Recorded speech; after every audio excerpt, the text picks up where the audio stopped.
Hello, good evening everyone. I hope I am audible. One second.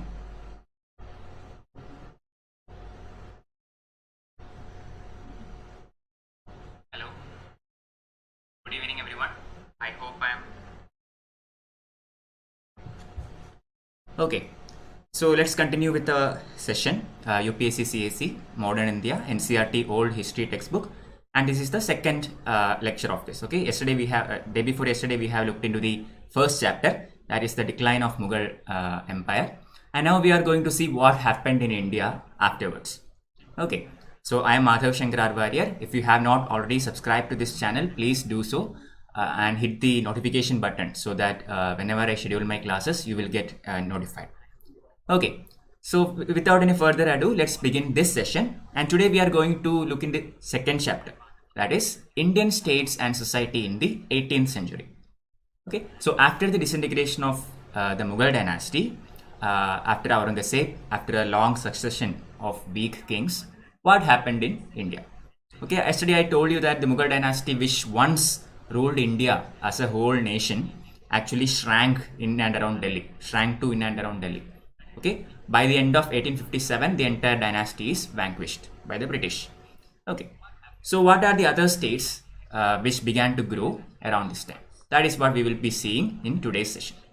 Okay, so let's begin. Okay, so today I will be actually trying a written method. Let's see how it goes, and we will continue based on the results. Okay, anyway, decline of Mughals.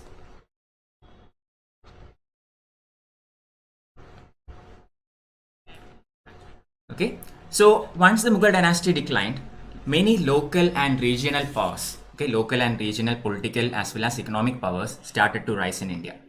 Okay, because of various things. Whenever the central monarchy loses its power, suddenly whoever has some kind of power will try to gain autonomy and will try to be semi-independent or independent. Okay, and this resulted in the establishment of many independent and semi-independent states. Okay, independent and semi-independent states. So can you give me some examples of these kinds of states? I think you may already know about these kinds of states. Some of the best examples are Bengal, right? Oudh, Hyderabad,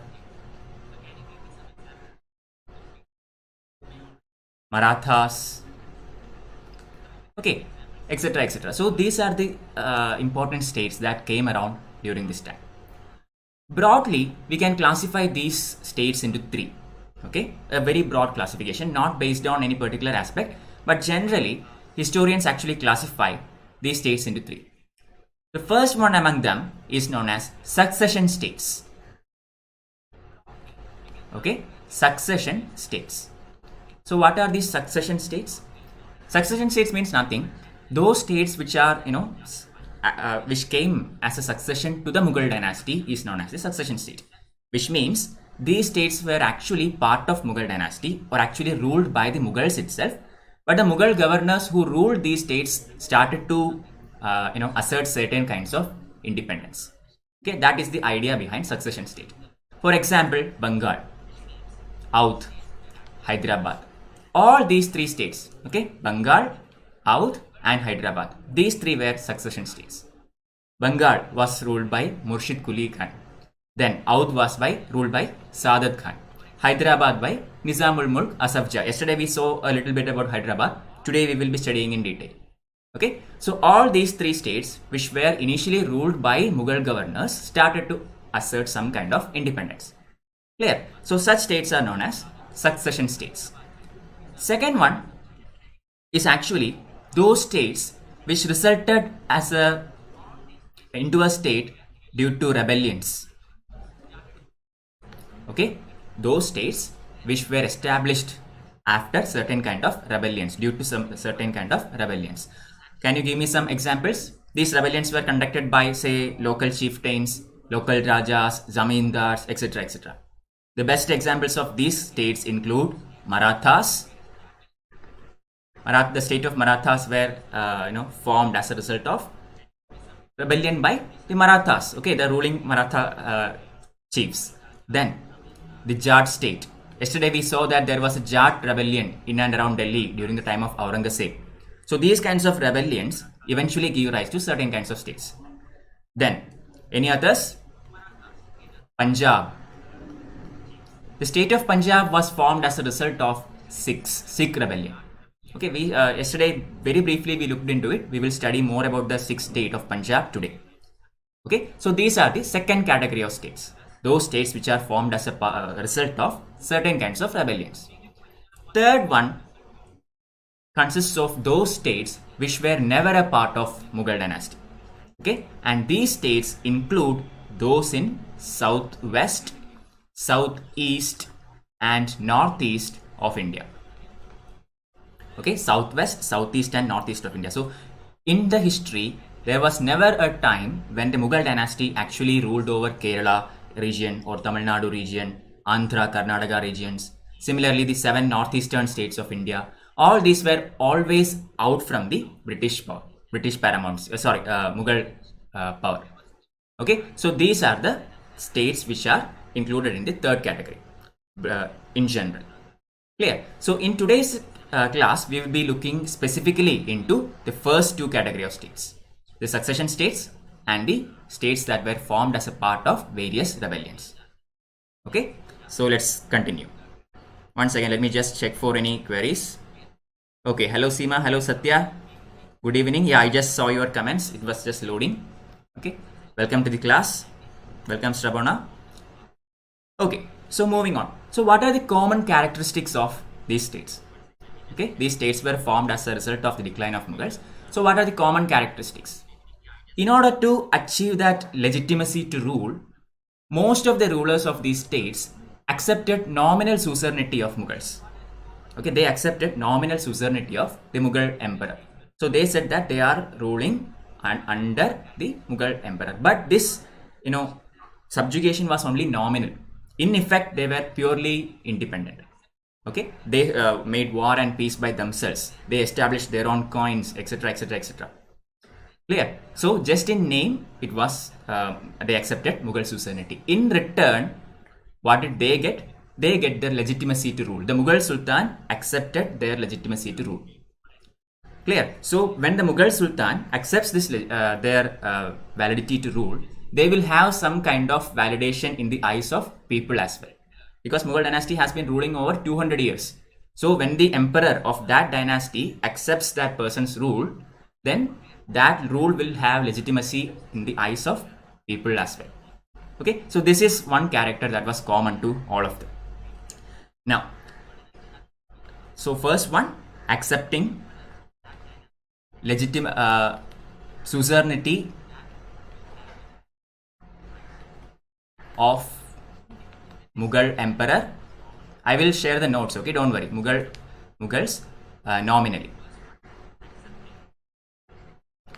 Second characteristics that was evident in among them was decentralization of political power.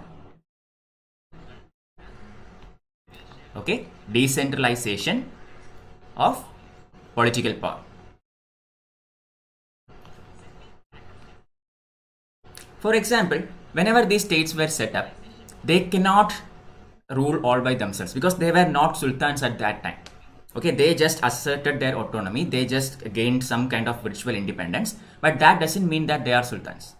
So there were constant rebellions within these states itself, between rajas, minor rajas, local chieftains, zamindars, etc., etc. So the polity that was eventually established in these kinds of states were also decentralized. In order to quench these rebellions and infighting, what the ruler obviously had to pacify them. So they were granted some kind of power within the empire. Okay, so thereby a kind of decentralization in power happened in all these local states. Okay, but one thing that you have to remember is that In none of these states were any communal element involved. Yesterday I made this very clear. Okay, during the medieval era, although there were multiple religions coexisting in India and there were multiple revolts for various causes, communal revolts were almost absent in medieval society. Okay, there were maybe some clashes between religions, between Hindus and Muslims, but never in the name of religion. It was always because of some class fights or say regarding revenue settlement, etc., etc. Okay, so there were no religious discrimination in any of these states. That is the third point. No religious discrimination or communal element. Clear? Now, fourth point is that, again, in order to quench the rebellions that were happening within these small kingdoms, these kings, these new rulers, had to give certain kind of pacifying, appeasements or pacification methods to zamindars, rajas, etc. Okay, and this resulted in the growth of zamindari, growth of jagirdari system. Okay, so a piece of land is allotted to a particular noble, another piece of land is allotted to another noble. I mean, not to rule or anything, but the revenue that is collected from this part of land is given to that particular person. Jagirdari system. Problem was, this actually fragmented the entire kingdom. Okay, so there were infighting among nobles to get some this jagirdari of very productive regions. So this constant infighting continued. Also, this system led to the oppression of peasants. Okay, jagirdari system, which was very prevalent during the Mughal dynasty, continued as it is. At the same time, peasants were also in no better position. Their oppression, I mean, they were oppressed even before, from time immemorial, and they were continued to be oppressed.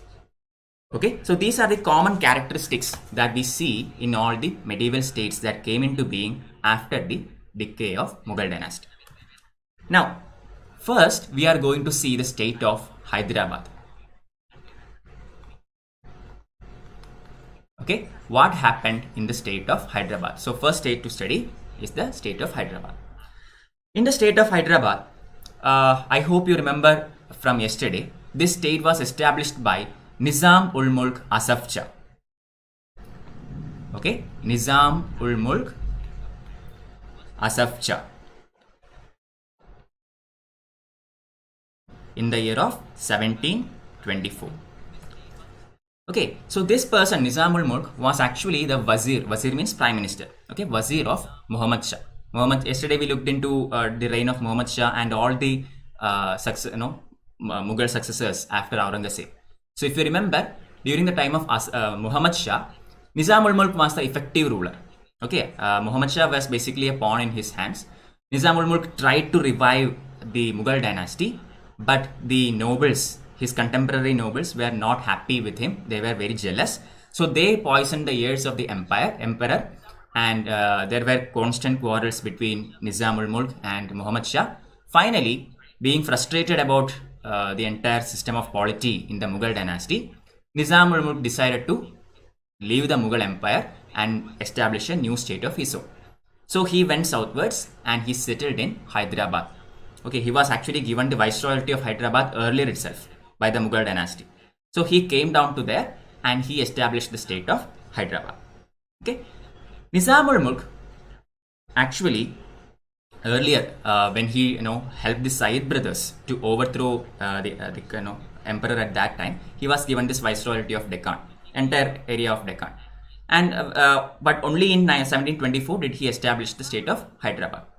Okay, so although he established the state of Hyderabad, he never openly asserted his independence. Okay, he never really asserted his independence. He actually ruled in the name of the Mughal dynasty itself. This is why this state is called a succession state. It is established by somebody who was part of the Mughal empire, but at the same time he gained some kind of virtual independence at this while not completely dividing away from the Mughal empire. In name, it is still a part of the Mughal dynasty, but in all other practical purposes, the state of Hyderabad was independent. Okay, and what are the policies or how was the rule of Nizam ul-Mulk Asaf Jah? He never openly declared independence. That's the first point. Okay, never openly declared independence.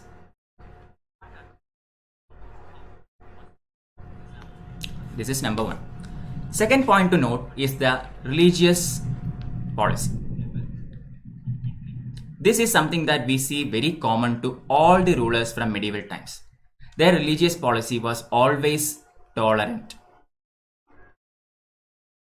Okay, the policy of the rulers in the medieval Indian society was always, a policy of religious tolerance. We will not see any, medieval Indian state where a ruler has discriminated in terms of religion, as we see today, or as we speak about today. Okay, so this is this very important factor. It is tolerant. No, religious policy was tolerant in Hyderabad. It will be similar in Bengal, in Oudh, in any other state that we are going to look into, even in the 6th state of Punjab or any Muslim state of say Afghan or whatever. Okay, now problem was, although he was a very efficient person, although he managed to establish a very powerful state of Hyderabad, he did not have a good line of successors. Just like the Mughal dynasty, in Hyderabad also, at a very awkward time, this person died. Okay, in Mughal dynasty, we saw that after the death of Aurangzeb, his successor was Bahadur Shah. Bahadur Shah won. And when Bahadur Shah was actually trying to revive Mughal dynasty, at a very wrong point, he died. And the next person who came into the throne was not able to put everything back into one. Similarly, in Hyderabad also, Nizam ul-Mulk Asaf Jah died in the year 1748. Okay, after establishing Hyderabad, he ruled for 24 years, and in 1748, he died. Okay, at this juncture, we see two kinds of positions coming in Hyderabad. Two kinds of positions. One is that of Nizam of Hyderabad.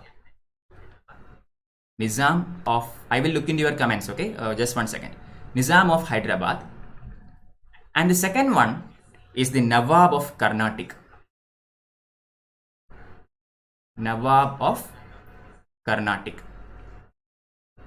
Nizam of Hyderabad was actually he was ruling in the name of the Mughal dynasty itself. Just earlier I mentioned that although virtually they were independent, still they accepted the suzerainty of the Mughals nominally and ruled under the Mughal name, but at the same time independent of Delhi. Similarly, the Nawabs of Carnatic also started to assert their independence from the Viceroy. Viceroy here does not mean the Viceroy of Britain. Okay, that's the different Viceroy. Here Viceroy means the representative of the king. That is the representative of the Nizam of Hyderabad. So Nawab also began to rule or assert his own autonomy. Okay, so from now onwards, we see some kind of two power centers in the Deccan region. That is, one is Nizam and the other one is Nawab. And Nawab of Carnatic eventually managed to make his position hereditary. Okay, see how a very state of Hyderabad, which was actually very powerful, very efficient, very well administered by Nizam ul-Mulk, is actually becoming feudatory once again. Okay, Nawab of Carnatic asserting his power, asserting his autonomy over the Viceroy of the Mughal Empire, and now even started to make that position hereditary. Later on, we will see that when British interfere in Carnatic, which leads to the Carnatic Wars and all, it is all about politics. Okay, who will rule Carnatic? We see lots of wars between various Carnatic Nawabs, Nizams, etc. etc. Okay, we will study that in the upcoming chapters. Today is not time. Anyway, moving on. So the region of Deccan continued with repeated struggles and infighting, etc. etc. And this gave an ample opportunity for the European powers to assert influence in India. So this is how Europeans managed to enter India, because the small states which resulted after the end of Mughal dynasty competed each other with lots of infighting, etc. etc. and was always unstable. Okay, they were not able to form a strong state, or they were not able to unify themselves against a foreign power. And British, France, etc. etc. use this to their advantage to gain ground in India. Clear? So that is about the state of Hyderabad. Next comes the state of Bengal. Tomorrow we will go back to the other method, okay? We will go back to the entire, I will fill in the slides and all, don't worry. Today there was some technical issues with my laptop, that's why I have to go by writing. Okay. Communalism and religious tolerance is different. Yeah, communalism, look, religious tolerance is related to the particular ruler. Okay, for example, if the state is being ruled by a particular religion, say Islam, okay, the ruler of that state is Muslim, and if he follows a policy of discrimination against Hindus, against Sikhs, against other religions, then that is religious intolerance. Okay, the policy of religious intolerance. Communalism is between two communities. Okay, it's not between ruler and the people, but mostly it is between the communities. Muslims against Hindus, Hindus against Muslims. Clear, that's the difference. The difference is the perspective. Religious intolerance is between the ruler and the people. The communalism is between the two communities. Okay, so the state of Bengal. Who established the state of Bengal? It was established by none other than Murshid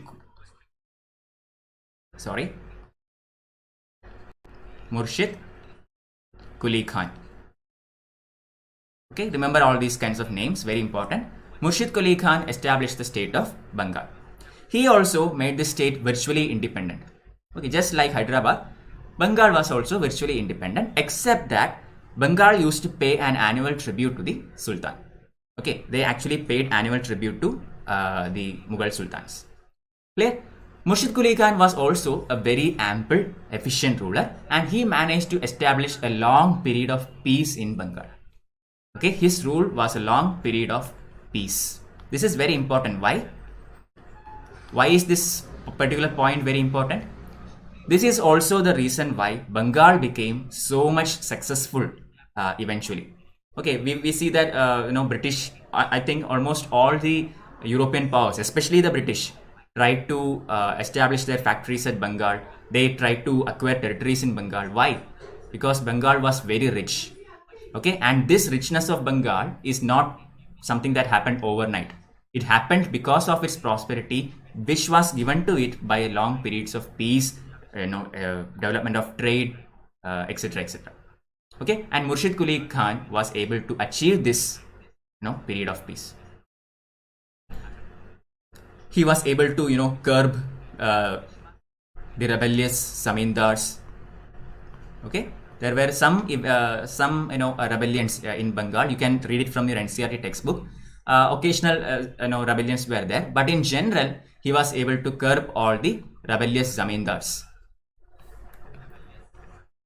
But again, problem was, this period of peace came to an end by his death. That was in 1727.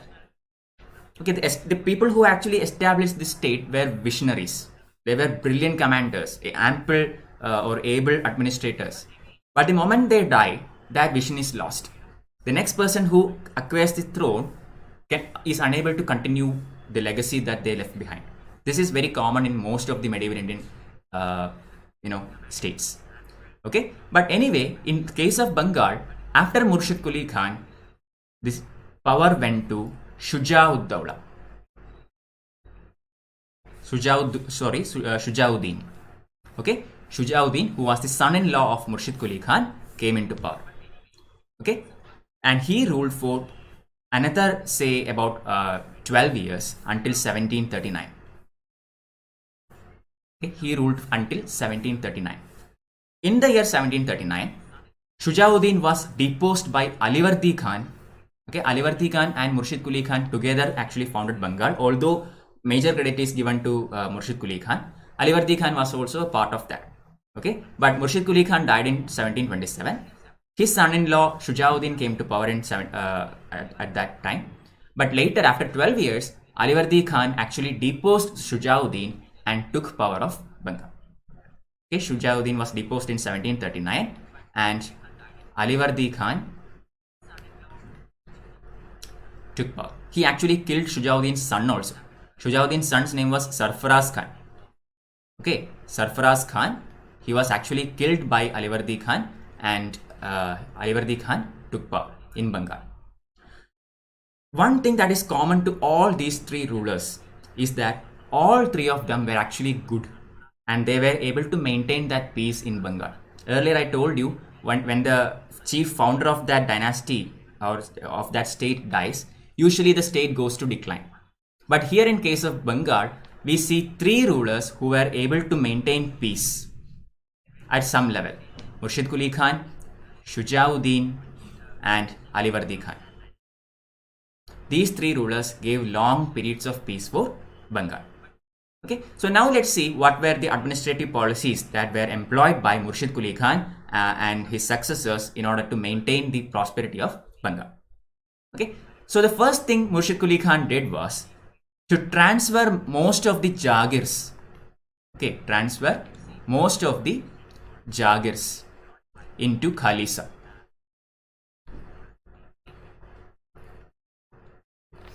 Okay, transfer Jagirs to Khalisa. So what is Jagir and what is Khalisa? Jagir, you know, it is given to various nobles and prominent personalities in order to pacify them, etc., etc., which basically means all the revenue that is gained from that territory will go to that person. Okay, so this will actually reduce the income for the royal treasury. Clear? So what did Murshid Quli Khan do? He transferred back all these Jagirs to Khalisa. Khalisa means those land which earns revenue for the royal treasury, which is used for the expense of the government or the ruler. Clear? So by transferring all these Jagirs into Khalisa, Murshid Quli Khan increased the income of the state. So thereby stabilizing the economy, thereby stabilizing the financial resources of the states. Clear? He introduced revenue farming. Revenue farming. Yesterday also we saw this term, revenue farming, the Ijara system. Ijara system is actually a very oppressive system as far as the peasants are concerned. But as far as the ruler is concerned, by employing the method of revenue farming, he can make sure that there is a constant input of income. Right? What is revenue farming? In revenue farming, an intermediary is given the power to collect revenue. The intermediary must pay a particular amount of revenue to the ruler annually. There is no concession in that. This much amount should be paid to the ruler by the intermediary. But the intermediary can collect whatever amount he wants from the peasants and from other laborers. This is the system of revenue farming. So this meant that the ruler will get a particular amount for sure. A fixed income is assured from the intermediary.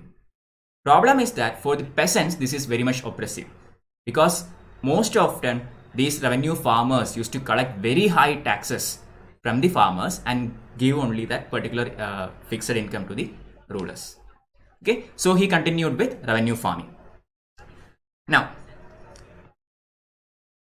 he also gave loans to farmers.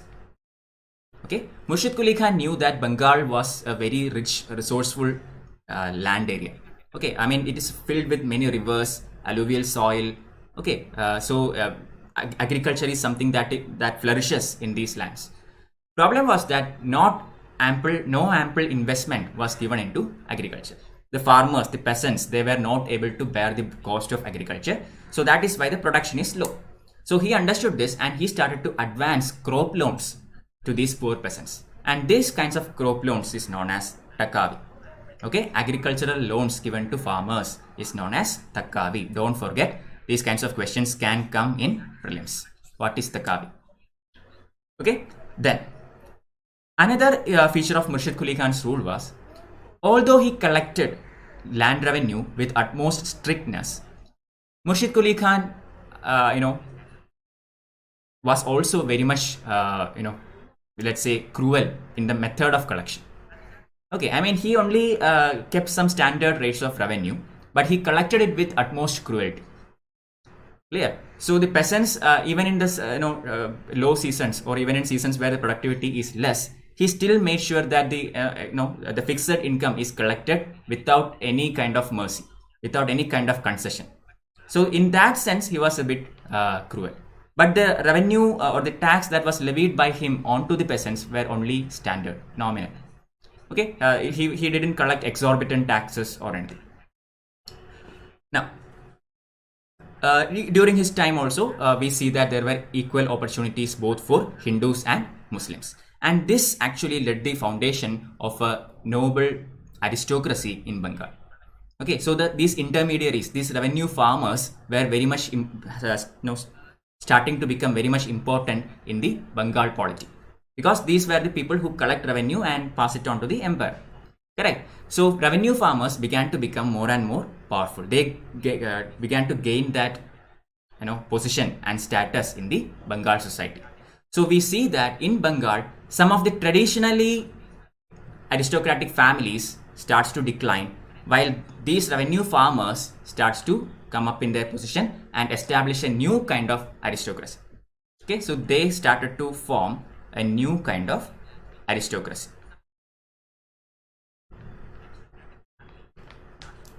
Clear? Now, so we can say that in to conclude what to give you a very broad picture of Bengal, we can say that Murshid Quli Khan, Shujauddin and Alivardi Khan, all three of them, all these three Nawabs worked for trade development. Okay, trade development, and for that purpose they established Thanas and Chowkis. What are Thanas and Chowkis? Anyone? Thanas and Chowkis are establishments in Muslims, etc. We already talked about Takavi. Then we talked about levying standard taxes but collecting it with utmost cruelty. Then we talked about pressure on zamindars and peasants. Peasants were oppressed. They were forced to pay all these taxes, etc., etc. Okay, but in general we also talked about the religious policy that was very much tolerant to both Hindus as well as Muslims. Okay, and this eventually all these things led to the rise of a new kind of aristocracy in Bengal, especially thanks to the revenue farmers. Okay, the revenue farmers started to become more and more powerful and rich, and they began to play an important role in the Bengal polity, and they formed the new aristocracy that came into Bengal. Okay, so we were talking about trade. Okay, so all the three Nawabs of Bengal, okay, all three Nawabs, who are they? Murshid Quli Khan, Alivardi Khan and Shujauddin. Shujauddin, sorry, not Dawla, Shujauddin. So all these three Nawabs of Bengal did contribute to the development of trade. Okay, so what did they do in order to constitute this development? They established Chowkis and Thanas. Chowkis and Thanas are something like a police station kind of thing. Basically, it provides security from robbers and thefts for long distance or for traders who pass through long distance travels. Okay, so for this purpose, many Chowkis and Thanas were established all over the kingdom to protect these traders and to facilitate smooth trade. They also at the same time prevented private trade. Okay, prevented private trade of especially Europeans.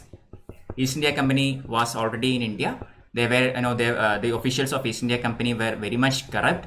They tried to organize in private trade rather than being, trading through the company. So these Nawabs actually tried to prevent private trade of most of these kind of companies, especially the officers of East India Company.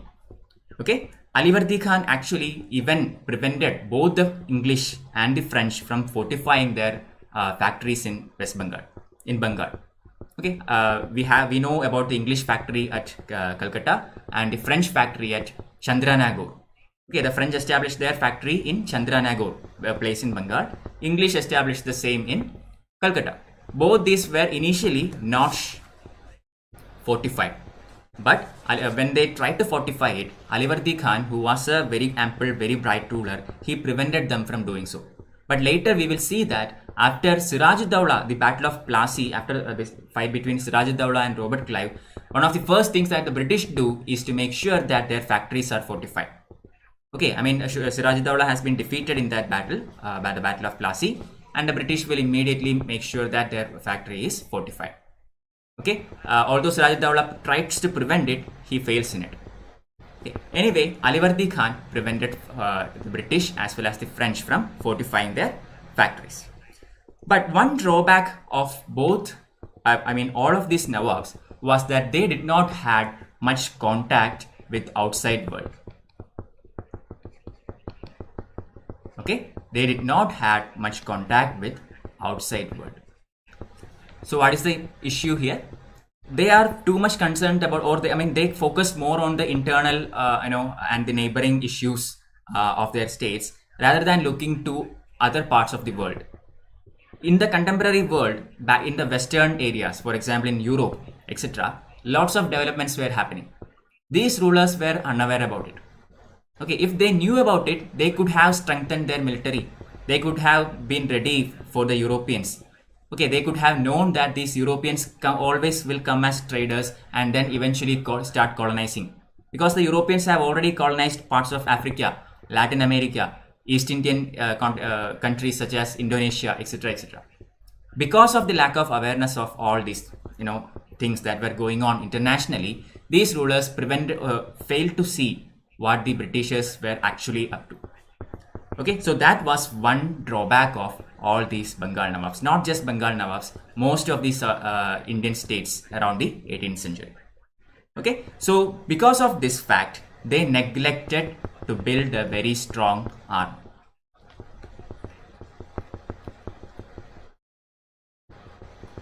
Okay, so they neglected to build a strong army. Also, they failed to check the growing corruption.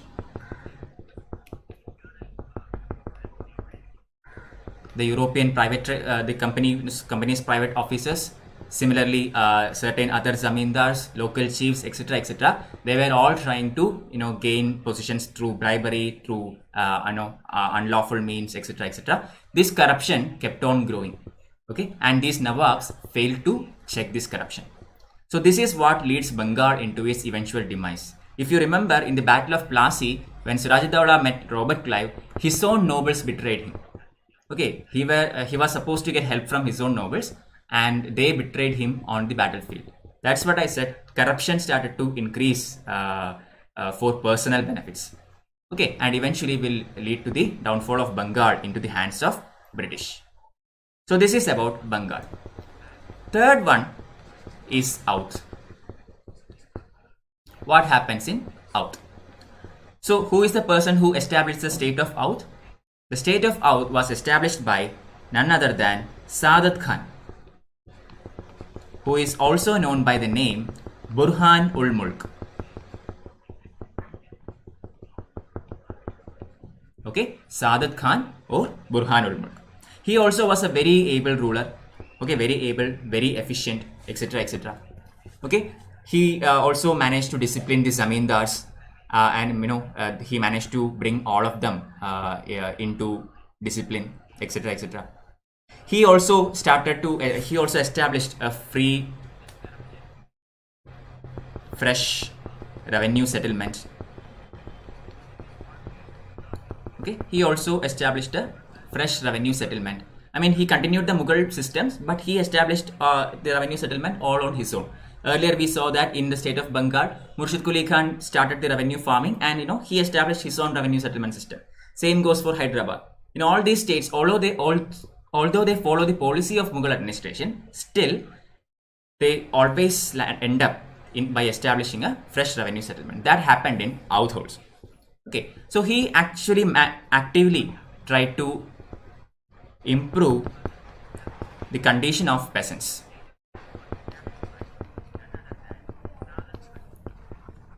Okay, he actually sincerely tried to improve the condition of peasants, but it also did not prove to be successful. While all those peasants were got some form of relief, he died in the year 1739. His death was continued by the accession of his nephew Safdar Jung into the throne. Safdar Jung plays a very important role hereafter in Bengal. We see Safdar Jung in various battles with British, with other contemporaries, etc., etc. Okay, there is a lot of infighting as well. Safdar Jung was also the Wazir of the Mughal Empire. Okay, he was the Wazir of Mughal Empire, and he was given that position in 1748. So when he got this Wazir position, he also got Allahabad. Okay, so now he is ruling both Allahabad and Oudh.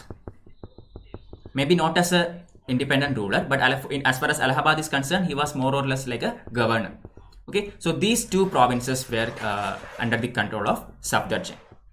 Okay, so Safdarjung also managed to establish long periods of peace till his death in 1754. Okay, long periods of peace in Bengal. He also managed to suppress the rebellious zamindars. He managed to settle peace with Marathas. Okay, he made alliances with Marathas. How? Alliances with Marathas. We saw that Aurangzeb, during his reign, was trying to pick a fight with literally everyone. Right? He picked up a fight with Rajputs, with Marathas, with Deccans, other kingdoms in Deccan, etc., etc. through his expansionist policy. We saw that after Aurangzeb, all the successors of the Mughal dynasty tried to, go by a policy of peacekeeping. Here also, we see that Sadat Khan also, instead of picking up a fight with Marathas, he tried to establish alliances with them. Okay, so what was the condition? What did he do? He made a pact with the Marathas, or Maratha Sardars, such that Peshwas was supposed to help Mughals against Abdali. Okay, Peshwas were supposed to help Mughals against Ahmad Shah Abdali in return for the Chauth and Sardeshmukhi of Punjab and Sindh. Okay, so Peshwas were supposed to help against Abdali, and in return Marathas will get 50 lakhs of rupees annually along with Chauth of Punjab and Sindh. This was the terms. So a skillful statesmanship is being shown here. Instead of picking up a fight with Marathas, who were a very supreme power at that time, he managed to make friendly alliances with Marathas. Then he continued the same policy with Rajputs. Alliances with Marathas. Similarly, a friendly policy with Rajputs. Okay, and thereby winning their loyalty into his sides. The only warring factions against the Prince of Oudh, against Sadat Khan, was actually the Rohelas and Bangash. Rohelas and Bangash Pathans. These two were the only warring factions against the Sadat Khan or Burhanul Mulk. Clear? So here he also actually followed a policy of religious tolerance. I already told you this. In almost all medieval states, we see this policy of religious tolerance. He managed thereby to bring peace in the state of Oudh for a very long time, and this peace eventually led to the growth of the city of Lucknow. We see that Lucknow become a very prosperous city, in both economically as well as culturally. All this is possible only in a peaceful kind of scenario. Okay, if it is continuously at war, peace will not happen and the city will obviously go into downfall. Okay, so he managed to establish long periods of peace, which led to the development of the city of Lucknow. Clear? And Sadat Khan, this is about Safdarjung. Okay, no, I'm not Sadat Khan. Sadat Khan established this. Sorry, thank you for pointing it out. It is not Sadat Khan. It is his nephew Safdarjung who managed to do all these things. So that is about the city of Oudh. Next comes a very important South Indian city, that is Mysore. You all know the story of Mysore, how Hyder Ali, Tipu Sultan, etc. came to power, how what they did to bring up the Mysorean prestige, power, etc. But you have to understand that Mysore was virtually an independent kingdom since the time of Vijayanagara Empire. Okay, since the time of Vijayanagara Empire, Mysore was more or less independent. Okay, I mean nominal control over the of the Mughal dynasty was there, but in all other practical purposes, they were more or less autonomous. Okay, and the king was Chikka Krishnaraja. Okay, he was a very weak king. He was actually a puppet in the hands of two of his able generals or two of his able nobles, who were Nanjaraj and Devraj. Okay, Anjaraja and Devraj, two very able, very powerful, nobles for Chikka Krishnaraja. And Chikka Krishnaraja was a very weak ruler who was merely a puppet in their hands. So this is the time when Hyder Ali rose to prominence. Hyder Ali started a very noble, very humble life. He was from a very ordinary family. He joined the Mysorean military into a very small post, but eventually he worked his way up, participated in lots of important battles, thereby gaining more and more prominent positions. Okay, and finally he took over the power of Mysore in the year 1761. Okay, Hyder Ali. Hyder Ali was actually an uneducated person. Okay, he was uneducated, but what you have to understand is he was a man of very keen intellect and an excellent commander, excellent administrator, and had that foresight on how to rule and how to do efficient administration, despite being uneducated. Okay, so he, because of his experience in battles, because of his experience with European powers, Hyder Ali understood the importance of developing his army. He understood the importance of having westernized his army. Alright, so for that purpose, he started to apply Western military training into Mysore army. Okay, Hyder Ali gave Western military training to Mysore army. Not only that, he actually established a modern arsenal at Dindigul. This is a prelims question. In the year 1755 with the help of France. Okay, we will see that both Hyder Ali and Tipu Sultan both were very much in good relationship with the French.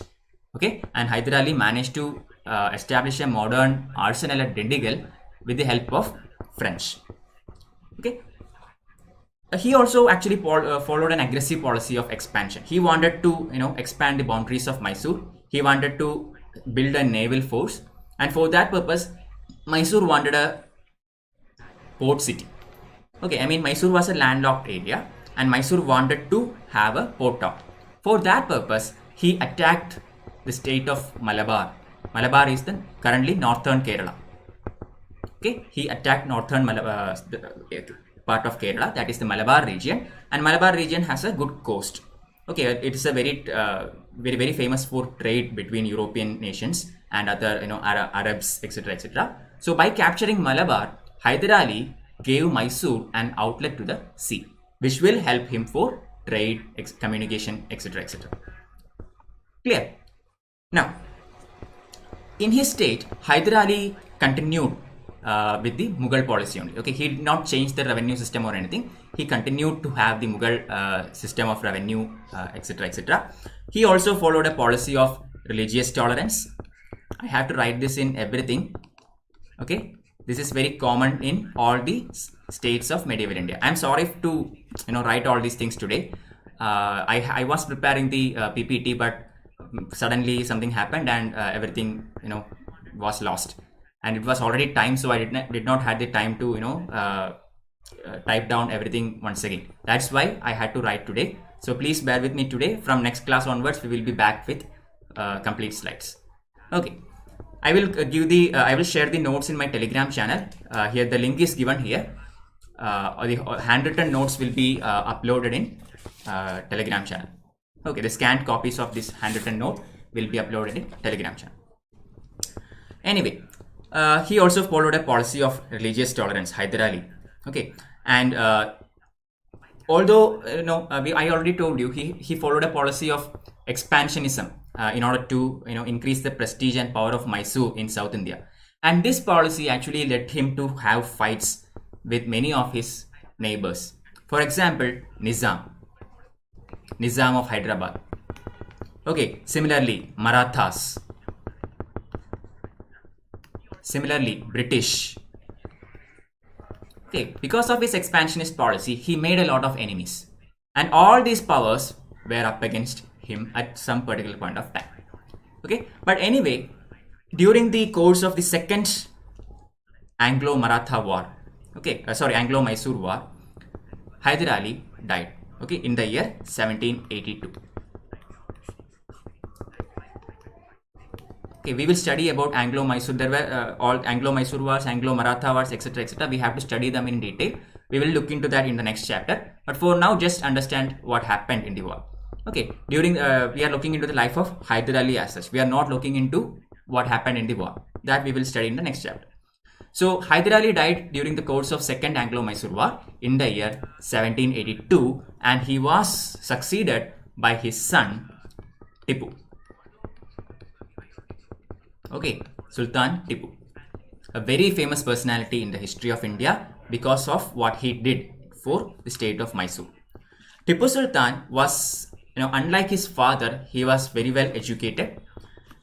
He's actually brought in lots and lots of changes into the Mysorean polity. For example, Tipu Sultan introduced a new calendar. Okay, he introduced a new calendar. He introduced a new system of coinage.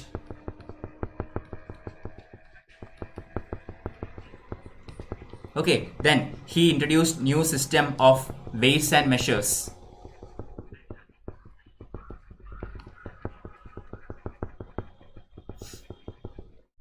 Okay, and Tipu Sultan was also very much impressed by the French Revolution. We have also, I think you know about French Revolution. I have already conducted some world history classes during my time at Unacademy. You can look into that if you want. But maybe I will take it later.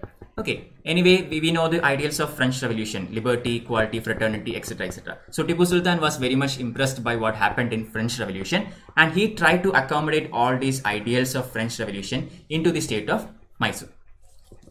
Clear? So for that purpose, he also planted a tree of liberty at a place known as Srirangapatna.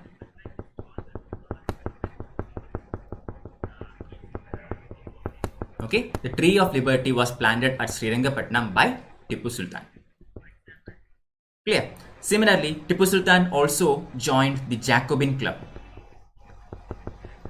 I hope you know what Jacobin Club is. Jacobin Club is also a part of the French history, French Revolution. We will look into that in detail later. But for now, just understand that Tipu Sultan also became a member of the Jacobin Club. Okay, he tried to do away with the system of Jagirs.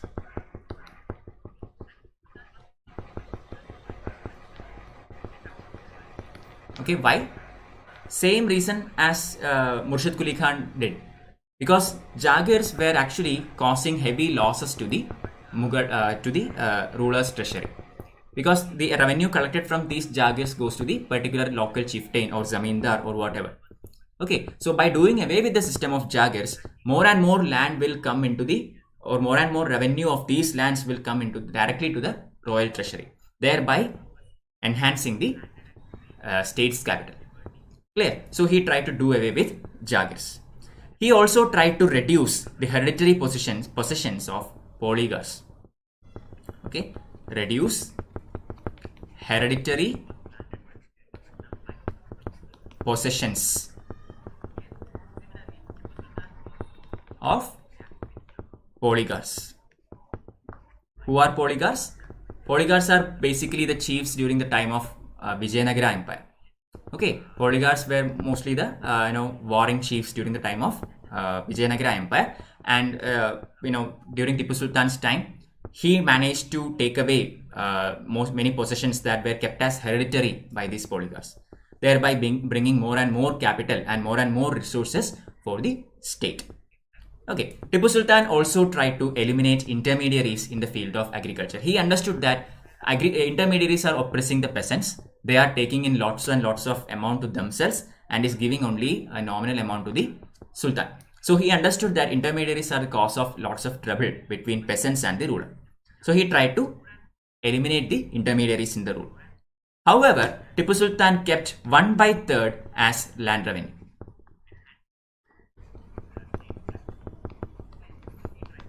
Okay, the land revenue was kept at a very high rate, that is 1/3 of the total produce. Clear? But The difference between him and Murshid Quli Khan is that Tipu Sultan followed a very lenient policy. Okay, if for some reason a particular year the crop actually failed, he never collected it cruelly or anything. He was very much liberal in collecting these rents as well. During the times of famine or during the times when productivity is low, he managed to give them concessions, concession rate, etc., etc. So all in all, Tipu Sultan managed to modernize the state of Mysore. This is very important. In the medieval Indian states, among the medieval Indian states, Mysore is the only state that where we can see that kind of development. Okay, that kind of progress can be seen in the state of Mysore alone. Mysore was stand apart from all other medieval Indian states. Clear? Tipu Sultan as a person was also very free from vices. Okay, he was very bold, very brave, energetic, etc., etc. Problem with Tipu Sultan was he always took decisions on haste. Okay, without second thoughts, he always tried to take decision. For that particular matter, historians always call him unstable. Okay, he is a ruler. He cannot take decisions just like that. He has to think about it, his consequences, etc., etc. But as far as Tipu is concerned, he always took decisions upon haste. But even then, during the time of Tipu Sultan, the trade flourished. Okay, during the time of Tipu Sultan, the trade between Mysore and various other parts of the world flourished. Okay, he managed to establish trade with France, with Turkey, with Iran, Myanmar, Indonesia, etc., etc., China, Tibet. Okay, and at the same time, having seen what the French East India Company and English East India Company, etc., can do, he also tried to establish a company for Mysore. Okay, he tried to establish a trading company all by himself in Mysore also. But I mean, it was not a success, but at least he tried to do that in a European model. Okay, as a person, his religious views were very much orthodox. Okay, orthodox religious views. But although personally he was very much orthodox Muslim, as a ruler of Mysore, he followed the policy of tolerance.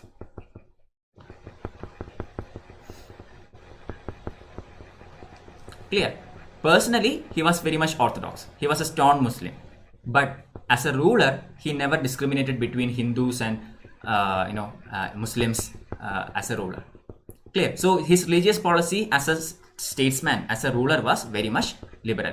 For example, we even see that he granted money for the construction of an image of goddess Sharda.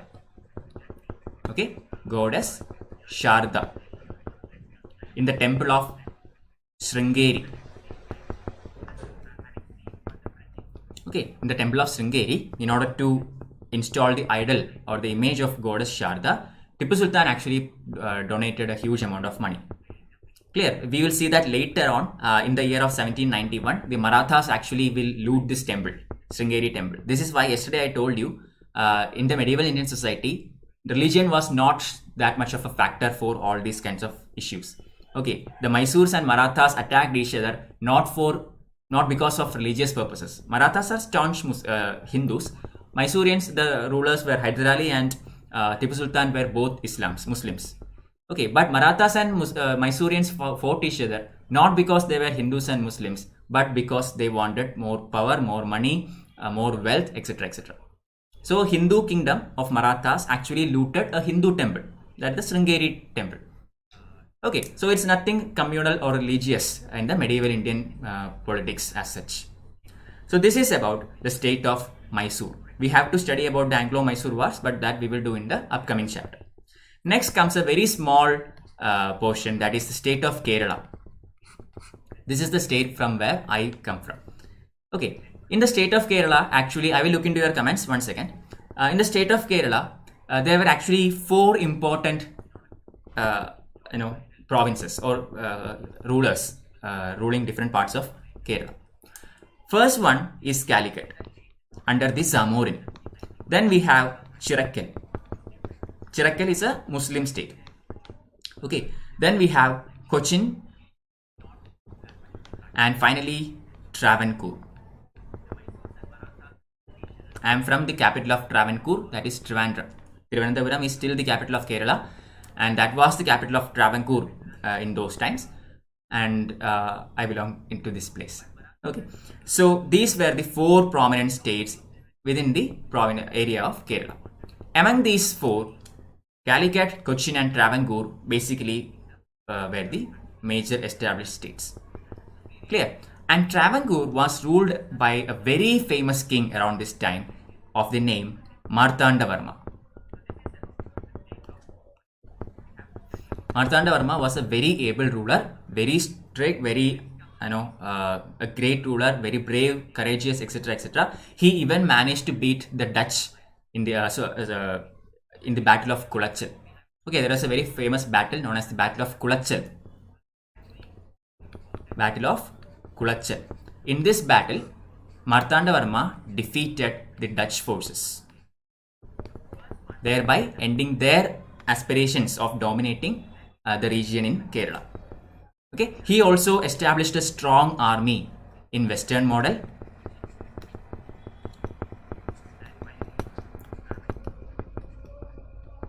Okay, strong army in the Western model. He also constructed a modern arsenal.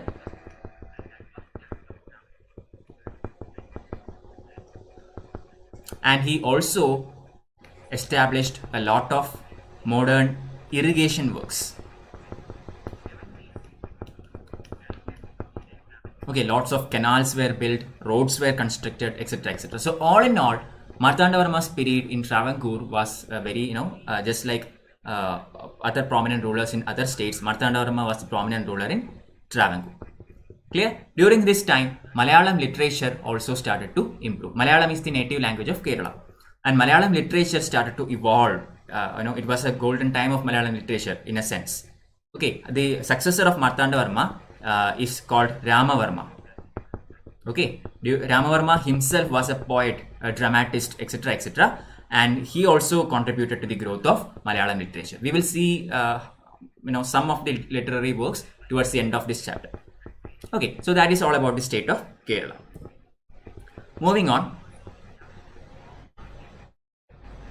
Okay, no questions for Amuse so far.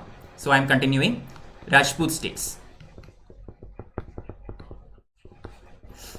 Okay, so as far as Rajputs were concerned, Mughals used to give very much, very prominent, positions in their dynasty to Rajputs. That right? I mean, certain kinds of governorship or high mansabs, etc., were given to certain Rajput kings by the Mughal dynasty. Problem with Rajputs was that they were always very much divided among themselves. Rajputs is not, a single person ruling kind of thing. Okay, it is more like a confederacy or something like that. Okay, there were many kings within the Rajputs, each had their own territory, etc., etc., and they were constantly fighting between each other. This was the biggest drawback of Rajputs. They never stood united as single clan or a single nation. Okay, among the Rajputs, the most important ruler is Raja Savai Jai Singh. Okay, Raja Savai Jai Singh of Amber. Okay, this person actually was a very distinguished statesman. He was a man of science. Okay, in the sense that he gave a lot to astronomy. Okay, the stargazing and study of outer space, etc., etc. And as far as astronomy is concerned, Savai Jai Singh contributed a lot to this field. Okay, he established the city of Jaipur. You know about this, na? The pink city of India, Jaipur, was established by Raja Savai Jai Singh of Amber. He also established observatories in 5 places all over India in order to improve the study of astronomy. These observatories now is known as Jantar Mantar. Okay, he established these kinds of observatories in Jaipur, Delhi, Ujjain, Varanasi, and Mathura. These were the 5 observatories built by Raja Savai Jai Singh. Okay, there's a very important prelims question here. Jantar Mantar is actually a UNESCO World Heritage Site. Okay, which Jantar Mantar is given this heritage status? That is an important question. Many people often go for Delhi. Because I mean, we all know about the Jantar Mantar in Delhi. Occasionally, its picture comes in newspaper and all. But it is actually the Jantar Mantar in Jaipur which is given the World Heritage status by UNESCO. Okay, don't forget this. It is the Jantar Mantar in Jaipur.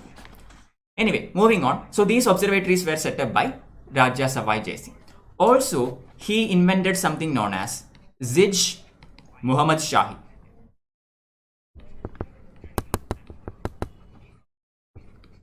Zij Muhammad Shahi. So what is this Zij Muhammad Shahi? It is actually a set of tables for astronomical observations. Okay, he was, I already told you, he was a very good astronomer all by himself. He contributed a lot to the study of astronomy, and he invented this Zij Muhammad Shahi, which is basically a set of tables for astronomical observations. He also translated the works of Euclid, okay, known as the Elements of Geometry, into Sanskrit. Similarly, he translated other important mathematical works on trigonometry. Similarly, works by Napier on logarithms, etc., into Sanskrit. So all in all, Savai Jai Singh was a person who was very much into the field of science, mathematics, etc., and contributed a lot to the development of all this science, technology, etc.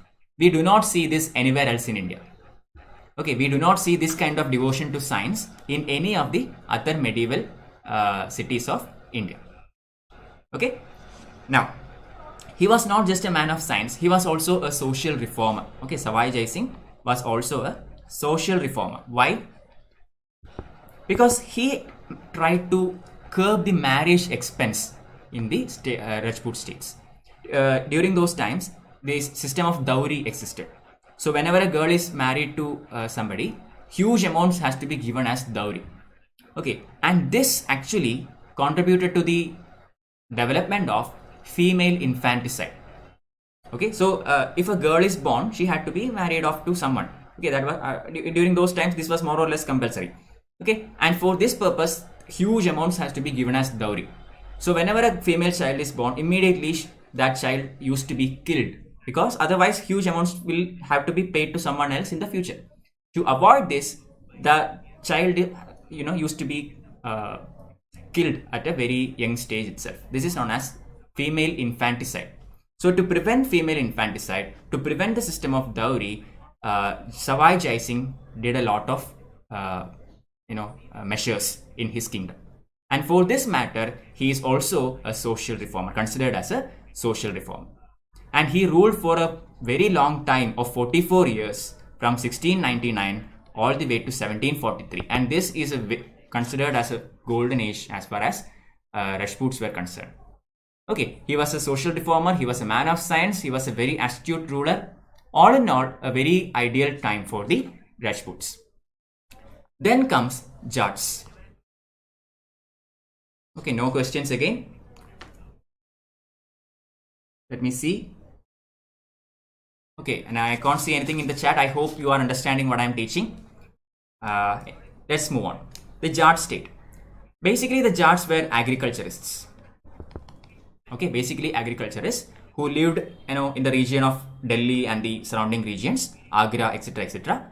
Yesterday we saw that there were rebellions by Jats during the time of Aurangzeb. Okay, and eventually they managed to bring up the state of Jats all by themselves. Okay, so the Jat revolt happened during the time of Aurangzeb and eventually led to the formation of a state known as Bharatpur. This was established by a person known as Churaman and Badan Singh. Churaman and Badan Singh, at the end of Jat revolt, established the state of Bharatpur. I have seen this question in many mock papers for UPSC. The state is Bharatpur. Many people often tends to go for Rohilkhand. Okay, that is a different state that we will see. But the Jat state is Bharatpur. Okay. Then, the most important ruler of the state of Jats is Sureshmal. Okay, Sureshmal was a very able administrator, very efficient ruler, etc. etc.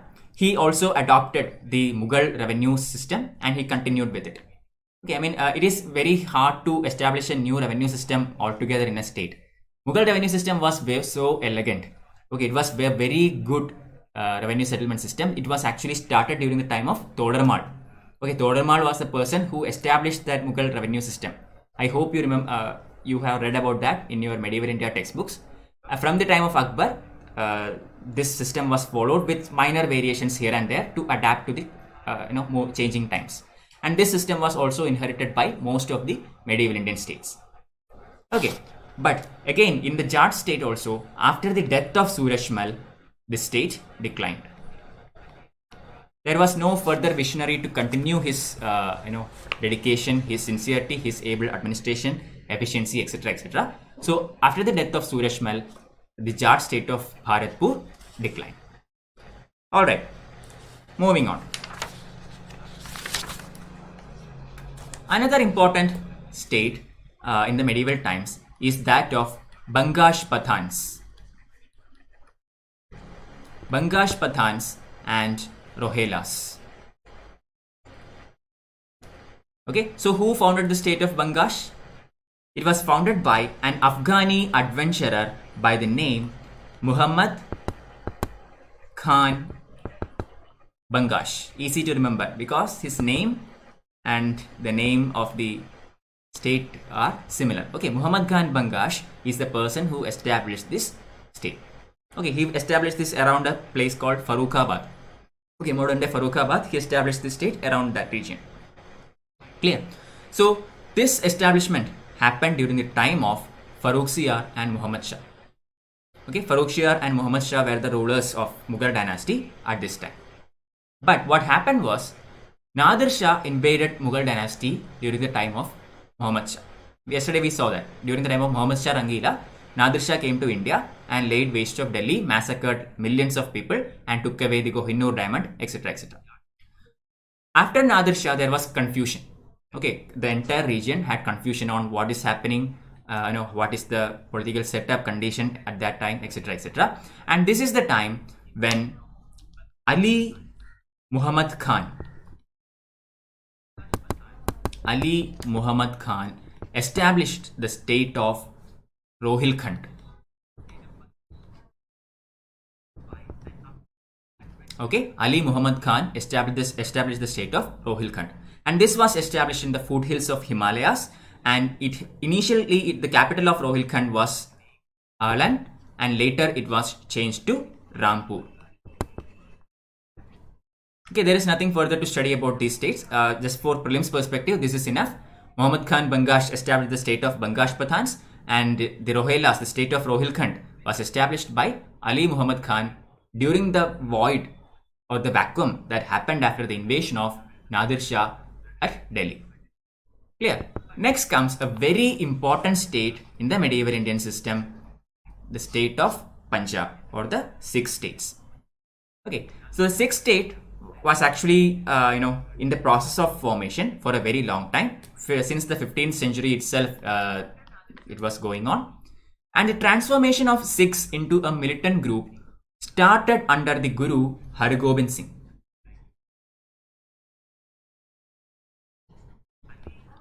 Okay, Guru Hargobind. So this process of transformation into a militant clan started to happen during Guru Hargobind. But the Sikhs actually became a militant force, a political and military force, only under the last Guru, the 10th Sikh Guru, Guru Gobind Singh.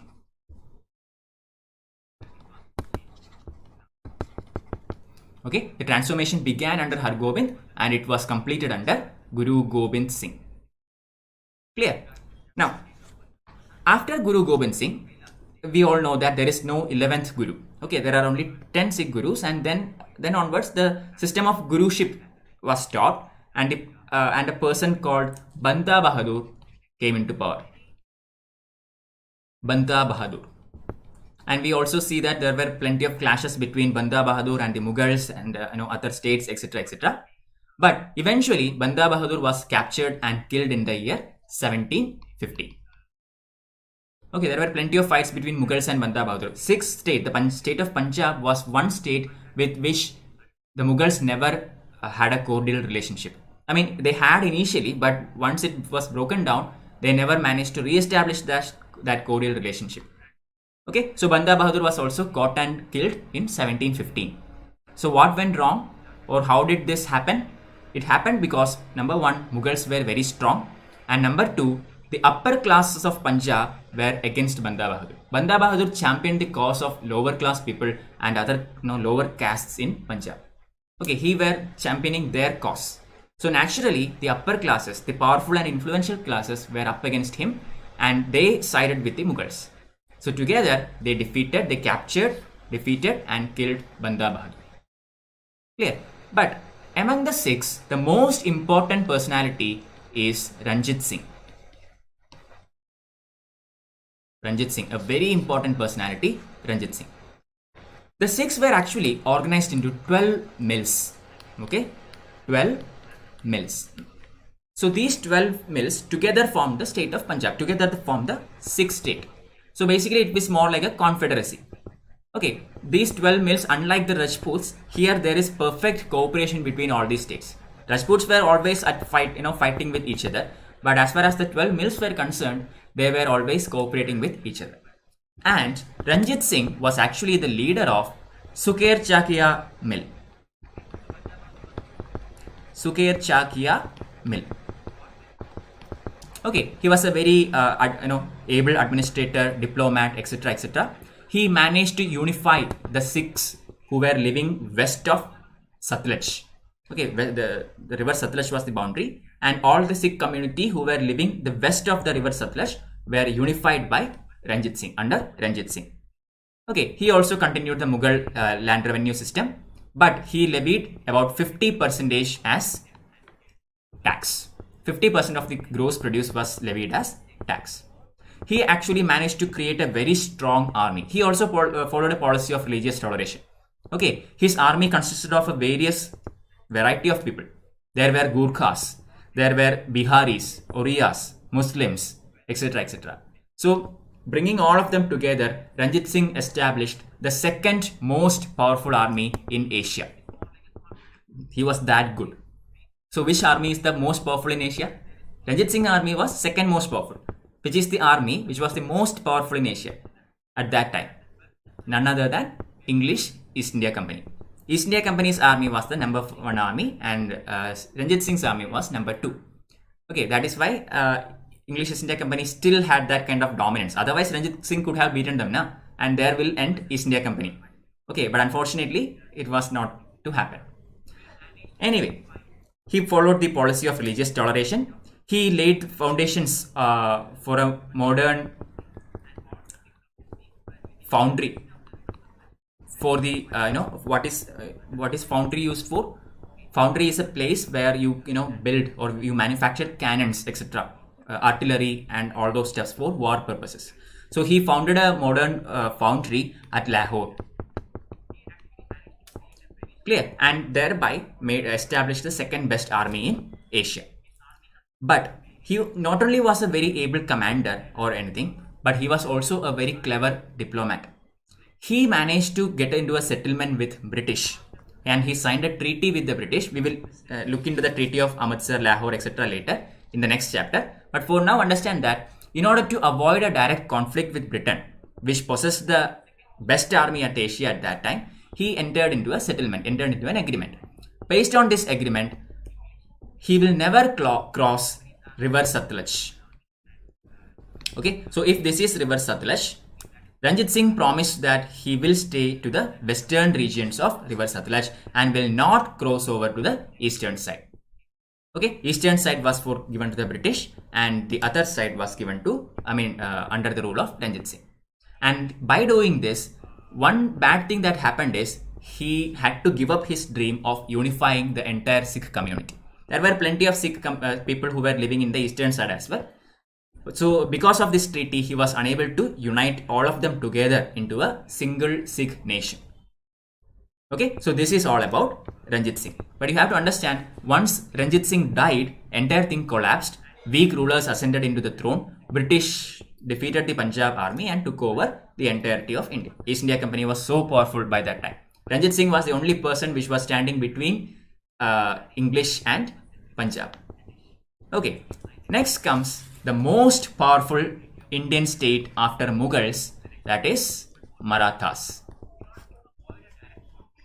Okay, still no questions from your side, I think, or is my chat not loading? Okay, I am not seeing anything. Okay, anyway, so I am continuing. Marathas. Marathas were the second most, the most powerful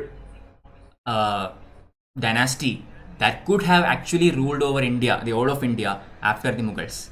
But yesterday we saw very briefly why they failed to do that. Okay, so they were the most powerful among them all. Problem was they lacked unity, just like Rajputs. But in Marathas' case, it's even worse. Okay, they completely lacked unity. Plenty of infighting between their various Maratha Sardars, and they failed to have an outlook for an all-India kind of power. Okay, if they were supposed to rule over the entirety of India, then they need that vision, they need that outlook, na? But they failed to have that outlook, that vision, which could have helped them to rule the entirety of India. Anyway, the story of Marathas today begins with Shahu. Shahu is actually the grandson of Shivaji. Okay, Shivaji, you know, Chhatrapati Shivaji, very famous Maratha ruler. His son Sambhaji and his son Shahu, the grandson of Shivaji.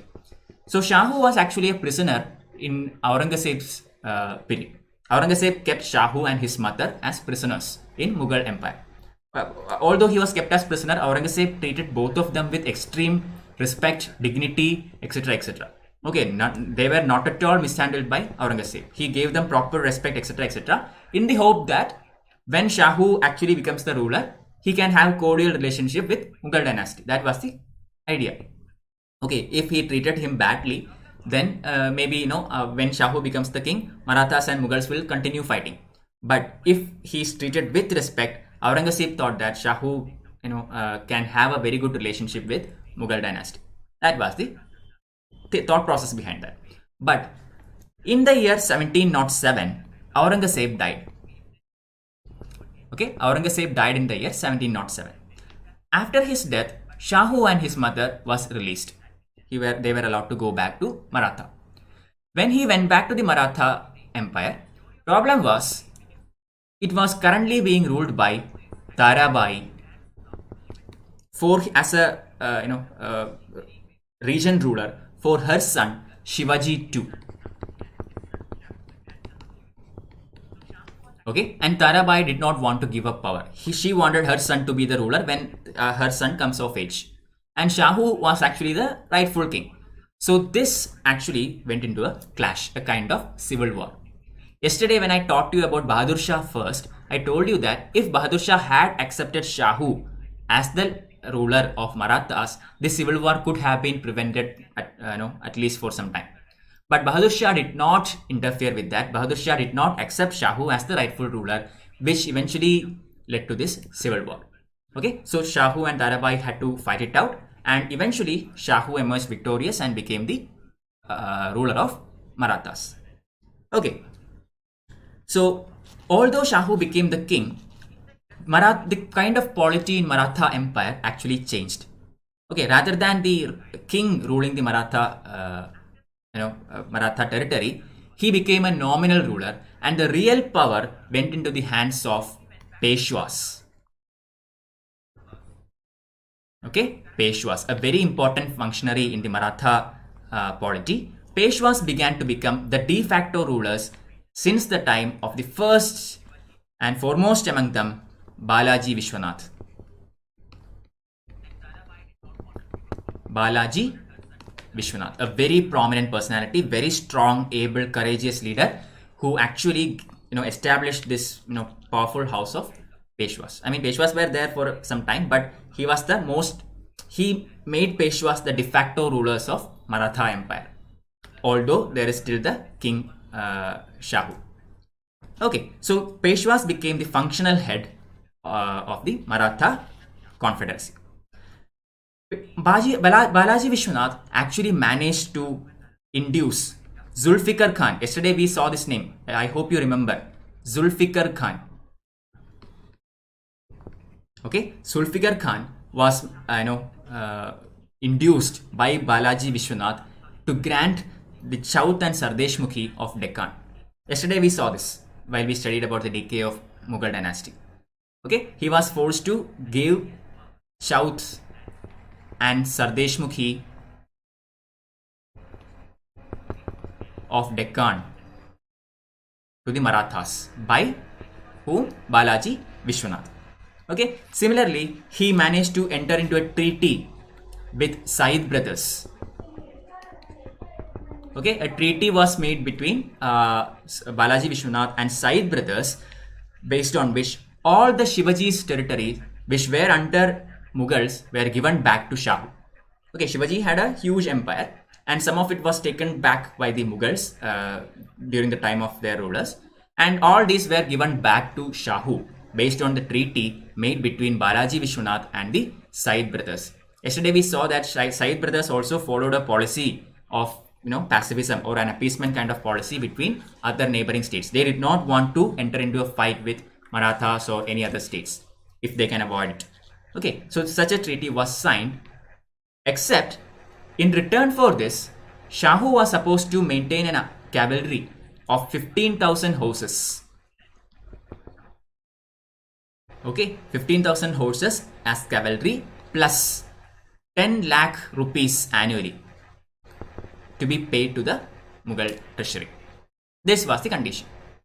Okay, 15,000 cavalry will be there in Deccan under, this cavalry will be provided by Shahu for maintaining Mughal suzerainty in Deccan. This was the arrangement made between Balaji Vishwanath and Said brothers. So you can see Balaji Vishwanath is not just an able commander, he is also a good statesman, he is a very good diplomat, etc. etc.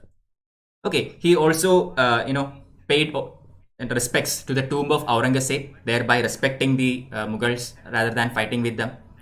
Okay, he actually helped the Said brothers overthrow Farrukhsiyar. Yesterday we saw that Farrukhsiyar was killed by the Said brothers. This actually made other nobles very much frightened about them, and they were eventually killed. Okay, so while for overthrowing Farrukhsiyar, Balaji Vishwanath helped the Said brothers. So when he went to Delhi to help Said brothers in overthrowing Farrukhsiyar, Balaji Vishwanath with his own eyes saw the weakness of Mughal dynasty. Okay, until then Mughals were still a very powerful name in India. Okay, whatever is happening in Delhi, still Mughals were Mughals. When he actually went there in person, he was able to see how pathetic the Mughal conditions has become by that time. Okay, and this actually ignited in his mind an ambition to rule the entirety of India. And from now onwards, we will see that Marathas will continue to expand and become more and more powerful and become a formidable force, that eventually the Mughals will become puppets in the hands of Marathas until the Battle of Panipat. Until the third Battle of Panipat, Maratha power will rise like nothing else. Okay, and the Mughals will become mere puppets in their hands. But there were some issues also. He actually established a system of assignment of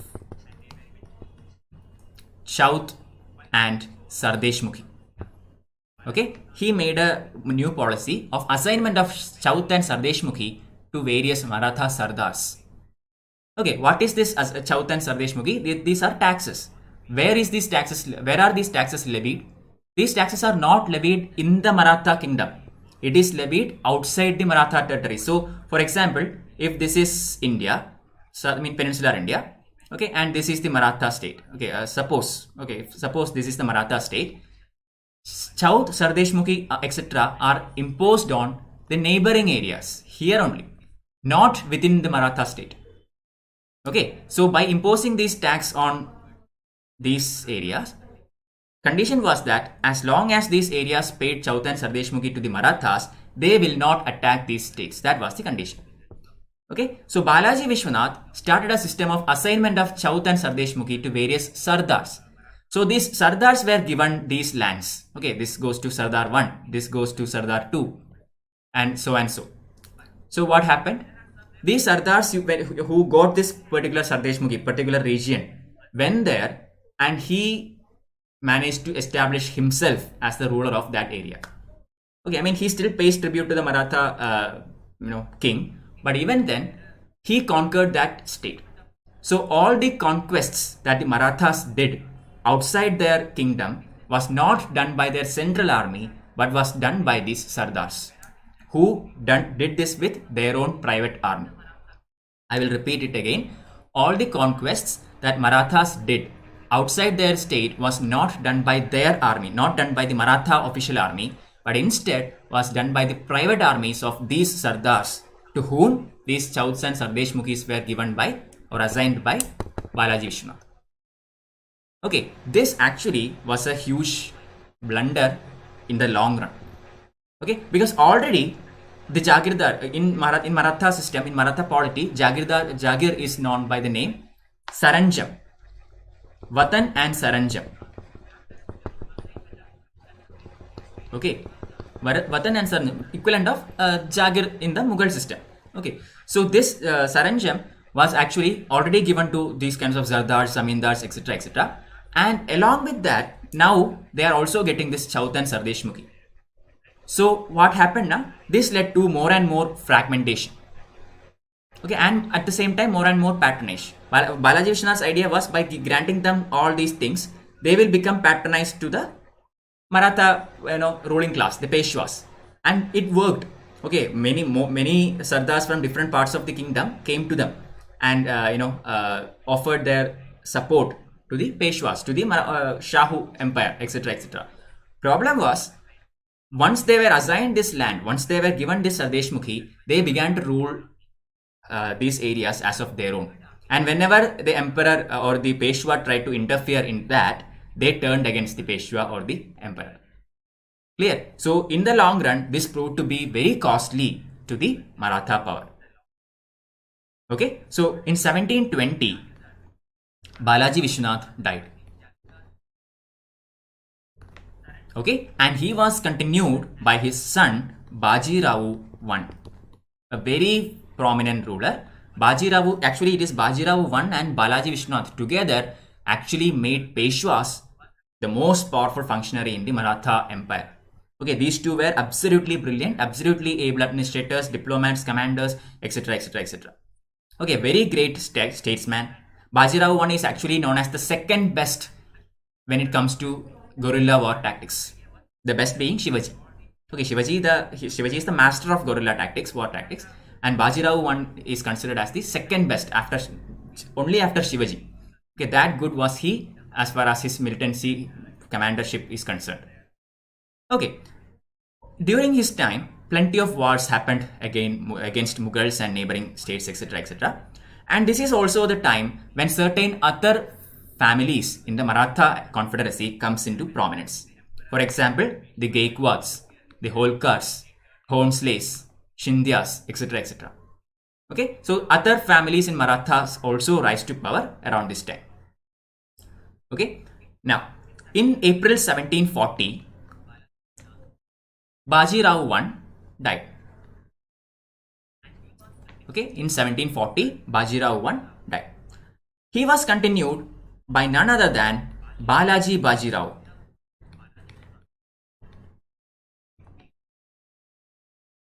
Okay, we are all coming to the end of this session. Don't worry, there is not more. We will finish like in 15 minutes. Okay, so Balaji Baji Rao was the next in power after Baji Rao I.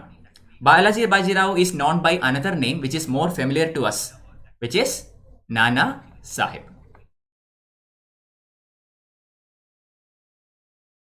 Okay, let me just see if there are any comments. So far I do not see anything. One second, let me reload this page just to make sure that I am not missing anything. Okay, fine. Nana Sahib. Okay, so what did Nana do? Nana actually ruled from 1740 to 1761. Okay, a 21-year rule. He was also a very able ruler, but he was not that much energetic compared to Bajirao I and Balaji Vishwanath. Okay, during his time, in the year 1749, the Emperor Shahu died. Okay, Peshwas were the de facto rulers, but still there was a Maratha emperor who was at least the nominal head of Maratha Confederacy, and he died in 1749. And after his death, the affairs of Maratha state actually came into the hands of Peshwas. Until now, Peshwas were de facto rulers, but they were still not the legitimate rulers. Okay, but after Shahu's death in 1749, Peshwas became the sole power who is ruling the Maratha state. Clear? So the official head of administration was Peshwas. And during this time, the capital of Marathas were shifted to Pune. Pune was basically the headquarters of the Peshwas, and Maratha capital was also shifted to Pune when Shahu died in 1749. Clear? And Peshwas adopted a policy of expansion. Okay, they were very powerful. They had a huge army at their disposal, and Mughals were weak, so they started to expand, to all parts of India. They attacked even Bengal, Orissa, etc., etc. They annexed Orissa at some particular point. They made Mughals a puppet in their own hands. Okay, and finally, what the problem with this kinds of policy was, they managed to make enemies with almost everybody else in India. Okay, they were expanding, so they had to fight a lot of kings. And on doing so, they made a lot of enemies throughout India. Okay, this will become detrimental later when they go for the Third Battle of Panipat. Okay, I will talk about that very soon.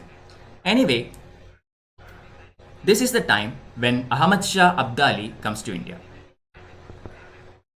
Ahmad Shah Abdali. Okay, the Third Battle of Panipat is about to happen. But when Ahmad Shah Abdali comes to India, he got the help from two other kings. Okay, who are they? Najib-ud-Dawla. Najib-ud-Dawla was actually the ruler of Rohilkhand. Okay, and then Shuja-ud-Dawla, who was the ruler of Oudh. These two people, instead of standing with Marathas, they joined with Ahmad Shah Abdali. Why? Because the expansionist policy of Marathas pissed them off. Earlier in different battles, Marathas has defeated them and took over their territory.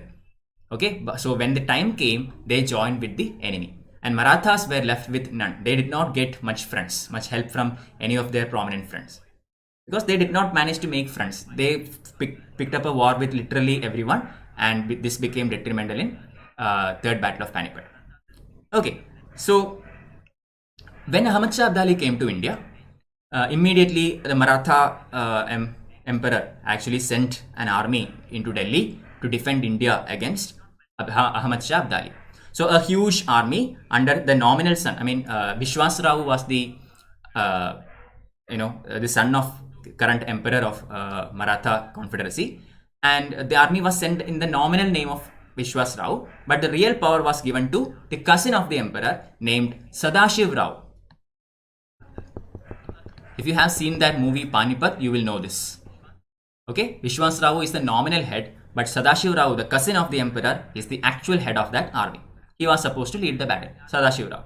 And they marched towards Delhi. Okay, so they had a European styled infantry and artillery, etc., etc. And this was provided to them by a very important personality known as Ibrahim Khan Gardi. This character is also shown in that film, Ibrahim Khan Gardi. He was a very important master gunner. He knew to use advanced artilleries, etc., etc. So a strong infantry, European model infantry and artillery contingent was given under the control of Ibrahim Khan Gardi. So they together marched to Delhi into the field of Panipat. Okay, they tried to find allies, but their earlier behavior backfired on them. In the Third Battle of Panipat in the year 1761, Marathas were routed out by Ahmad Shah Abdali. We know what happened. But problem was that although Ahmad Shah Abdali won in the Third Battle of Panipat, he managed to achieve nothing. Even a small portion of territory he managed to conquer, he couldn't keep it with himself. He lost it very soon to the Punjab Sikhs. Okay, so in a way, we can say that the third battle of Panipat did not decide, very important, okay, third battle of Panipat, this did not decide who was to rule India, very important statement, but rather who was not. Okay, third battle of Panipat did not decide who was to rule India, but rather who was not to rule India, because both the losing party and the winning party were, did not manage to rule India at all. Ahmad Shah Abdali lost all his, gained territories immediately in a very few time, and the Marathas who could have ruled India were vanquished. Okay, so this, in a sense, this battle actually gave way to British. Marathas were the only power whom the British, may have been afraid of, and that power is now no more. The creamy layer of Maratha army marched into the Battle of Panipat and got exterminated there. So now things were very easy for the East India Company, and we will see how very easily they take control over the Deccan and other regions. Okay, anyway, third Battle of Panipat happened, and despite this, Sadashiv Rao died there, Vishwas Rao died there, the current Maratha Peshwa also dies. Okay, but anyway, after a lot of confusion, Madhav Rao comes to power. Madhav Rao came to power at the age of 11 or something. Okay, at a very young age he came to power, but he was very good. Okay, he managed to restore everything. He managed to restore the Maratha power to a great extent. Okay, he actually brought back Shah Alam to Delhi. This we saw yesterday. Okay, yesterday we saw this. Shah Alam, who was a prisoner or a pensioner kept by the East India Company, escaped from there, and with the help of Marathas, he came back to Delhi. Yesterday I talked about this. And it was Madhav Rao who helped Shah Alam to do that. But problem was, in 1803, British East India Company managed to beat them and gain control over Delhi. That also we discussed yesterday. So I'm not going to go deep into that. But unfortunately, Madhav Rao, who was a very able and good ruler, died in the year 1772 due to consumption. Okay, and after this, there was a civil war between Raghunath Rao and Narayan Rao. Raghunath and Narayan. These two had a war between them on who is to become the next Peshwa or the next effective de facto ruler of Maratha Empire. Okay, so in this battle, Narayan Rao was killed. Okay, he was killed. But upon the death of Narayan Rao, his son Savai Madhav Rao became the king, became the Peshwa. Okay, Savai Madhav Rao became the next important functionary or the head of Maratha Confederacy. So this actually frustrated Raghunath. I mean, Narayan Rao has been killed in the battle, so Raghunath thought that he will become the next king. Problem was, his son, Narayan's son, Savai Madhav Rao was given the title of king. So this frustrated Raghunath Rao, and he went for the help of English East India Company. And this was also a very important point, turning point in history of India, because British were, desperately waiting for a time to interfere with Indian states. They were waiting for a time to get into Maratha politics, and this was given to them by Raghunath Rao. He went to the East India Company for help, and obviously East India Company helped them, and this resulted in the first Anglo-Maratha War. Okay, at the end of Anglo-Maratha War, we will study about this war tomorrow in the next class. Anyway, at the end of first Anglo-Maratha War, the House of Peshwas declined. Okay, the House of Peshwas declined, and some other factions came into prominence, which are Gaikwads of Baroda. Just remember this, okay? Make sure you won't forget this. These kinds of match the following questions can come in UPSC. Gaikwads of Baroda, then Bhonsles of Nagpur, Holkars of Indore. This is in the NCERT text itself. I am writing the short form. I will upload the note in my Telegram channel. So please download it from there and study. Okay. So Holkars of Indore, then Scindias of Gwalior, and we have the Peshwas of Pune. These are the 5 houses of Maratha Confederacy.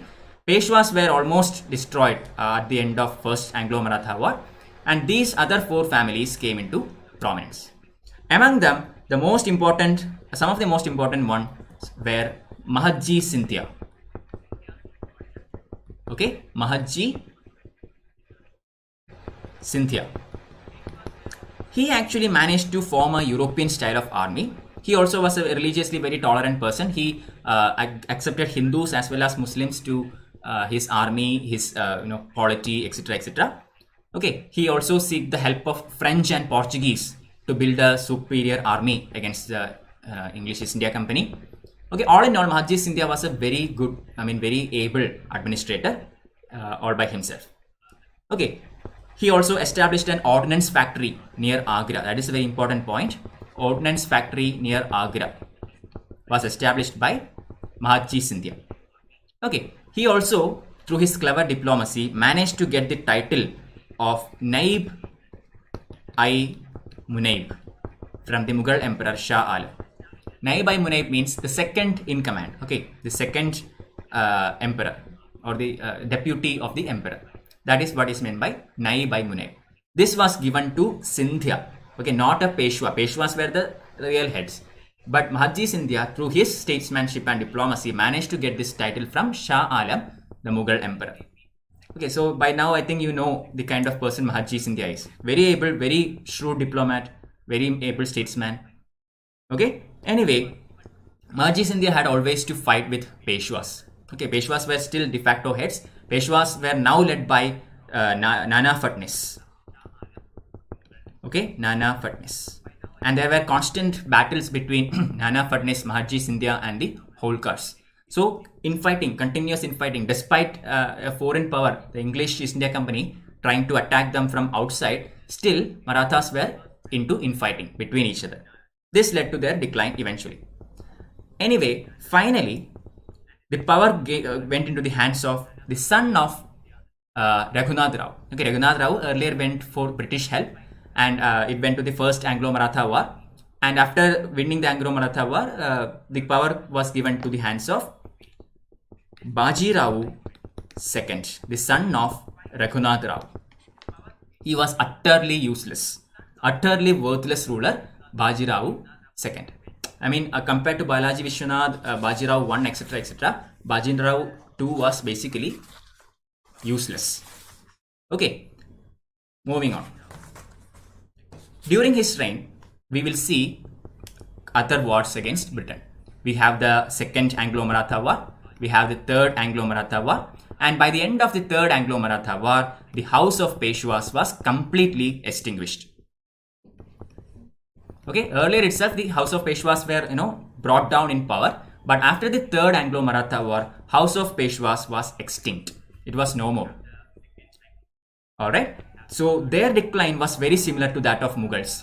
Why? Mughals also same thing happened. Succession battles, civil wars within themselves, nobility fighting against each other. Everything that happened in the collapse of Mughal dynasty happened in the collapse of Marathas as well. Okay, they failed to develop a new economy. They did nothing in the field of science and technology. We saw that in Rajput states, Savai Jai Singh did a lot to contribute to science. But in Maratha Empire, we cannot find anything that led to the contribution to science and technology. So basically they were stagnant. Okay, there was not much interest in trade and industry either. Because there is no time to do all that, they were always in quarrel. Okay, so these all were the reasons which led to the decline of the Marathas. So this is the end of Maratha state. Now what we are going to look at is in general what was the kind of society or economy that existed in these medieval states. Okay, I have the notes ready, but I am going to stop it here today because already it's only a very small portion, only a couple of pages, only one page I think. But I will stop it today because it's already long and I want to give it to you as proper notes. Okay, so I will upload all of this together today into my Telegram channel. You can download it from there For now, we will stop with this, political areas. We looked into different states of India at that time. We looked into the political character of all these states. We looked into which king came after which king, etc., etc. We looked into the story of kings. But now we are going to look into the society. We are looking into the economy. We are going to look into the culture, etc., etc. These aspects needs to be studied, especially for mains, UPSC mains, in depth. Okay, so that we will continue in our next class. I will arrange one very soon, tomorrow or day after tomorrow. I will come up with another class. At that time, we will look into this and the next chapter also, next couple of chapters also. Okay, so I will leave you today at this chapter. Thank you for joining. I'm sorry that I cannot come with the prepared slides today. I did start typing them, but at some point of time it crashed and everything was gone and there was no time to retype all these things. Okay, so I had to come up with handwritten notes. So I will rectify that in the next class. So I hope you understood whatever I taught in this class. If you have any queries or anything, you can put it in the doubt section. Satya is asking ordnance factory. Ordnance factory means factory where ammunitions are built. Okay, for example, bullets, guns, etc., etc. Even now in India has an ordnance factory board, OFB. Some DRDO looks into all missiles kinds of things. And OFB, Ordnance Factory Board, looks into building guns, ammunitions, bullets, all those things. Okay, that is what is known as Ordnance Factory. So that's it. If you have not already subscribed, please do that. Please share this channel with your friends also, so that I can get more and more subscribers and grow. I will upload my class notes in this Telegram channel within 5 minutes. You can download the notes from there and study for use it for study. Okay, so that's it for today. Thank you all for joining me patiently today. I know it has been something of a mess at some point of time, but hopefully next time onwards we can resolve all these issues. I'm still new with online streaming. That's what happened today. So we will rectify all these mistakes and come back better in the next class. Okay, so that's it. Thank you for joining. See you all next time.